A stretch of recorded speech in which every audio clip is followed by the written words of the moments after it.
నమస్తే. ఇన్నాళ్ళు నన్ను సపోర్ట్ చేస్తూ, ఎంకరేజ్ చేస్తూ మీ ప్రేమని నాకు అందిస్తున్న ప్రతి ఒక్కరికి కృతజ్ఞతలు. అలాగే ఈ వీడియో కూడా ఖచ్చితంగా మీకు ఉపయోగపడుతుంది. లైక్, షేర్ అండ్ సబ్స్క్రైబ్ చేసి మీ సపోర్ట్‌ని నాకు అందించండి. అలాగే ఈ వీడియో పట్ల మీకున్న అభిప్రాయాన్ని కామెంట్ సెక్షన్‌లో కామెంట్ చేసి తెలియజేయండి. ఇప్పుడు వీడియోని చూద్దాం. నమస్తే. Welcome to our channel. నేను పద్మిని. ప్రస్తుతం మనతో పాటు ప్రముఖ ఆధ్యాత్మికవేత్త, వాస్తు జ్యోతిష పండితులు వైబీఎస్ఎస్ గిరిరావు గారు మనతో పాటు ఉన్నారు. మాట్లాడదాం. నమస్కారం అండి. నమస్తే అమ్మా. ఈ 20వ తారీఖు ద్వాదశి, శుక్లపక్ష ద్వాదశి వస్తోంది. అయితే ఆ ద్వాదశి చాలా చాలా విశేషవంతంగా వస్తోంది. క్రోధినామ సంవత్సరంలో త్రిపుష్కర యోగంతో వస్తున్నటువంటి ద్వాదశి. మరి ఈ త్రిపుష్కర యోగం అంటే ఏంటి, ఎలా వినియోగించుకోవచ్చు ఆ రోజు? ఇవి జ్యోతిష్యంలో కొన్ని కాంబినేషన్స్ ఉంటాయమ్మా. ఇప్పుడు ద్వాదశి వచ్చింది, ఆ రోజు ఏంటి నక్షత్రం ఏది వస్తుందంటే మనకి ఉత్తర ఫల్గుని నక్షత్రం వస్తుంది. ఇవి కాంబినేషన్ కలిసినప్పుడు ఏంటంటే కొన్ని మనం మీకు గుర్తుందో లేదో అంతకుముందు ఎపిసోడ్లో చెప్పాము. మంగళవారం డబ్బులు ఇవ్వకూడదు ఎందుకంటారు అంటే అందులో పాజిటివ్ నెగిటివ్ ఉంది. మంగళవారం మారుకోరుతుంది. మారుకోరుతుంది మీన్స్ ఏంటంటే మీరు అప్పుగా ఎవరికైనా ఇచ్చేటప్పుడు ఇస్తే మళ్ళీ మళ్ళీ అప్పులు ఇవ్వాల్సి వస్తూ ఉంటుంది. తప్పితే దాన్ని పాజిటివ్గా ఎలా ఉపయోగించుకోవచ్చు, మనం అప్పు తీర్చడానికి కనుక మంగళవారం ఉపయోగించుకుంటే తెలియకుండా అప్పు తీరిపోతుంది. అప్పు కూడా చేయకూడదు మంగళవారం. చేయకూడదు, అప్పు చేయకూడదు. చేస్తే మళ్ళీ మళ్ళీ చేయాల్సి వస్తుంది కాబట్టి చేయకూడదు.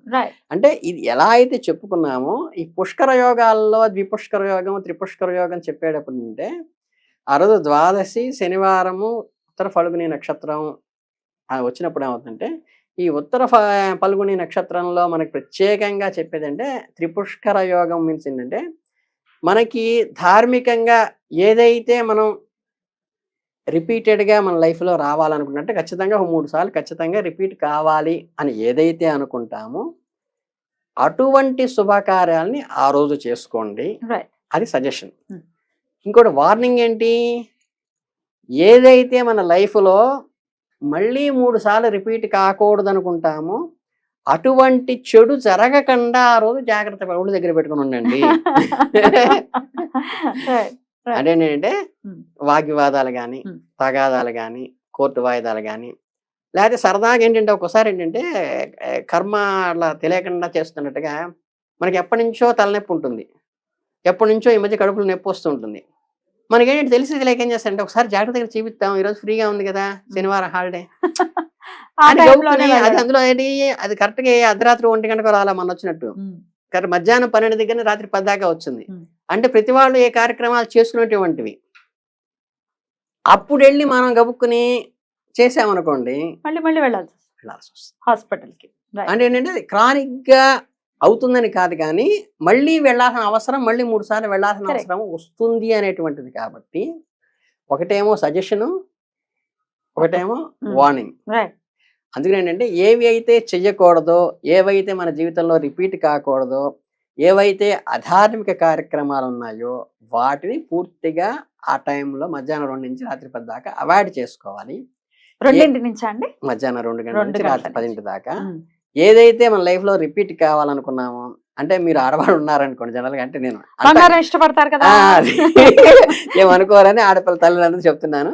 మీరు బంగారం కొనుక్కోవాలనిపిస్తుంది, ఏదో పాపం గోముగా శ్రీవారిని బామాలుడో గడ్డం పట్టుకున్నా బచ్చులు ఆడుకుని ఏమండి నాకు అది కొనిపెట్టున్నారు అనుకోండి, చక్కగా ఆయన్ని ఆ రోజు తీసుకెళ్ళండి. తీసుకెళ్తే మళ్ళీ శ్రీవారు అంత ముచ్చటగానే మళ్ళీ 3 సార్లు ఆ కార్యక్రమం చేసేటువంటి అవకాశం మీకు వస్తుంది అని ప్రోత్సహిస్తున్నారు. అట్లాగే మీరు కొంచెం మొండిగా ఉంటాడు పిల్లవాడు, చదువుకోరంటే మాట విండు. మనం వినాయక చవితి కింద పుస్తకాలను అక్కడ కూర్చోబెడతాం కదా, అలా ప్రత్యేకంగా అరే నువ్వు కాంపిటేటివ్ ఎగ్జామ్స్ ప్రిపేర్ అవుతున్నావు కదా, ఇప్పుడు అప్లికేషన్ పెట్టి కాస్త కూర్చో, గంట కూర్చో చెప్తున్నాను అని మళ్ళీ వాడికి అర్థం కాక ఇవన్నీ నమ్మిన నమ్మకపోయినా సరే, అరే 1 గంట కూర్చొని ఈరోజు చదువు, నాకు చూపించు, నాకు ఆ లెసన్ చెప్పు అని మీరు కూర్చోబెట్టారనుకోండి, వాడు అది రిపిటేషన్ అవుతుంది. అట్లాగే మీరు ఏదో ఇల్లు కొందామని ఎప్పటి నుంచో ఉంటుంది, ఏంటంటే ఇల్లు కట్టి చూడు, పెళ్లి చేసి చూడు అంటారు.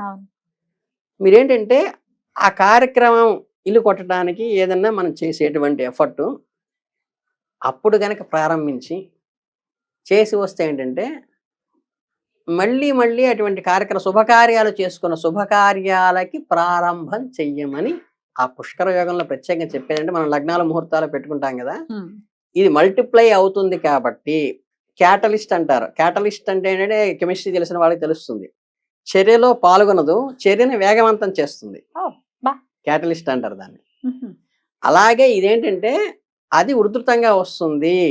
అంటే మనం తొలకరి అప్పుడు గనక విత్తనం వేస్తే మనం రోజు చూస్తే ఎడుతు కూర్చుంటే 3 అంగుళాలు పెరిగిపోయి ఉంటుంది ఆ తీగ. మ్. అది బీర తెగేసినా, పొట్ల తెగేసినా, ఏ వేసినా సరే. వీడప్పుడు వేస్తే అంత తొందరగా గ్రోత్ రాదు. అంటే అది గ్రోత్ వచ్చేటువంటి పీరియడ్ కాబట్టి శుభపరిణామంగా మన వావ్. ముహూర్తాల్లో చెప్పడం కాబట్టి మనకి మల్టిపుల్‌గా ఏదైతే రావాలనుకుంటామో, ఏవైతే శుభకార్యాలు ఉంటాయో, మీరు చెప్పినట్టు బంగారం కొనుక్కోవచ్చు, లేతే వస్తువులు కొనుక్కోవచ్చు, ఆభరణాలు కొనుక్కోవచ్చు. మగవాళ్ళు కూడా కొనుక్కోవచ్చమ్మా ఆభరణాలు. అలాంటివి మీరేంటంటే మంచి వస్త్రాలు వస్త్రాలు కొనుక్కోవచ్చు. కొనుక్కోవచ్చు. అట్లా మంగళకరమైన వస్తువులు మ్. మీరు తెచ్చుకోవటానికి అది ప్రధానమైన ముహూర్తంగా తీసుకుంటేనంటే ఆ శుభ పరిణామాలు మళ్ళీ మళ్ళీ రిపీట్ అయ్యి వస్తుందని చెప్పటం యొక్క ఆ పుష్కర యోగంలో వచ్చింది. ఈ కార్యక్రమం ఆ కార్యక్రమం మంగళకరమైనది ఏదైనా సరే చేసుకోవచ్చు. చేసుకోవచ్చు. అద్భుతం. అయితే విశేషంగా మరి ఇంత యోగవంతమైనటువంటి రోజు కాబట్టి చేసుకోవాల్సినటువంటి నామం కానీ మరి మీరు ఇప్పుడు చెప్పినట్టుగానే ఒకసారి చేస్తే 3 సార్లు చేసుకునే పరిస్థితి ఉంటుంది కాబట్టి చక్కగా పూజ చేసుకుంటే మళ్ళీ మళ్ళీ మళ్ళీ మళ్ళీ చేసుకుంటాం కదా. ఉమ్, డైలీ చేస్తున్నప్పటికీ ఉమ్, కాస్మిక్ ఎనర్జీ అధికంగా ఉన్నప్పుడు చేసేటటువంటి పవర్ నెక్స్ట్ లెవెల్లో ఉంటుంది. వస్తుంది. Definitely. ఉమ్. సో అలాగే నామం కూడా ఏదైనా చెప్తారా ప్రేక్షకులకి? నామం అంటే మనకి మళ్ళీ అది విష్ణు సహస్రనామం చెబుతున్నాను అనుకోకుండా, అయ్యో, ఈ ఎందుకు విష్ణు అనుకుంటా? సహస్రనామంలో 3 నామాల సంపుటి ఉన్నది విష్ణు సహస్రనామంలో మాత్రమే ఉంది. దాని ఏంటంటే మీరు నారాయణ కవచం చేసేటప్పుడు కూడా చెప్తాం. అవేంటంటే షడక్షరి అంటారు. ఓం విష్ణవే నమః. అష్టాక్షరి అంటారు. ఓం నమో నారాయణాయ. ద్వాదశాక్షరి అంటారు. ఓం నమో భగవతే వాసుదేవాయ. అంటే త్రిపుష్కర యోగం ఎలా వస్తుందో 3 అక్షరాల సంపుటిగా ఉన్నది విష్ణు సహస్రనామం చేసినప్పుడు గనక ఈ 3 నామాలతో కలిపి కనుక త్రిపుష్కర యోగంలో చేసుకుంటే అత్యంత ఫలప్రదము. అంటే అహికానికి కూడా ఉపయోగపడుతుంది అని చెప్పటం కోసం చెప్పినదనమాట. రైట్ అండి. సో నమో నారాయణ చేసుకోవచ్చు, లేకపోతే మీరు చెప్పినట్టుగానే షడక్షరి. ద్వాదశ షడాక్షరి, షడాక్షరి, ద్వాదశాక్షరి, ద్వాదశ. అష్టాక్షరి 3 మంత్రాలు సంపుటీకరణం ఉమ్. త్రిపుష్కరానికి అలా కూడా చేస్తాం. 3 మంత్రాలు కూడా చేసుకుంటూ చేసుకోవచ్చు. వెళ్ళొచ్చు విష్ణు సహస్రనామంతో కలిపి. కలిపి. అంటే మనకి శనివారం అనేది విష్ణువుకి ప్రీతికరమైనటువంటి రోజు కాబట్టి త్రిపుష్కర యోగంలో శనివారం వచ్చింది. ఉమ్.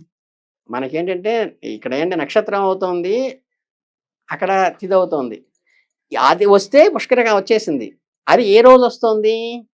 శనివారం వస్తుంది. కాబట్టి శనివారం విష్ణువుకి ప్రీతికరమైంది కాబట్టి విష్ణువుకి ప్రీతికరమైనట్లో త్రిపుష్కరానికి 3 మారాల సంపుటీకరణ ఆయనకు ఉన్నది కాబట్టి ఆ అవకాశం అప్పుడు వచ్చింది కాబట్టి అనుకోకుండా అది చేసుకోమని చెప్పి. నమో నారాయణాయ అష్టాక్షరి చాలా చాలా మహిమాన్వితమైనటువంటి అది నామం, అందులో ఎటువంటి సందేహం లేదు. అయితే దీన్ని సంపుటీకరణ చేసుకుంటూ కూడా విష్ణు సహస్రనామం చేసుకోవచ్చు, అంతే కదండి. విశ్వం విష్ణు ఓం నమో నారాయణాయ అనుకుని స్టార్ట్ చేసుకోవచ్చు.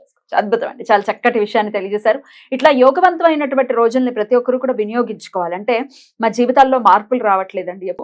నేనైతే ప్రతి రోజు కూడా పంచాంగ వీడియోస్ ని అందిస్తూ ఉన్నాను కాబట్టి అది ఫాలో చేసుకుని ఇట్లాంటి యోగవంతమైనటువంటి రోజుల్ని వినియోగించుకుని జీవితాల్లో మార్పు రావాలి మన వాళ్ళకి అని మనస్ఫూర్తిగా కోరుకుంటూ చక్కటి విషయాన్ని తెలియజేశారు. థ్యాంక్ యూ సో మచ్ అండి. నమస్తే. ధన్యవాదాలు.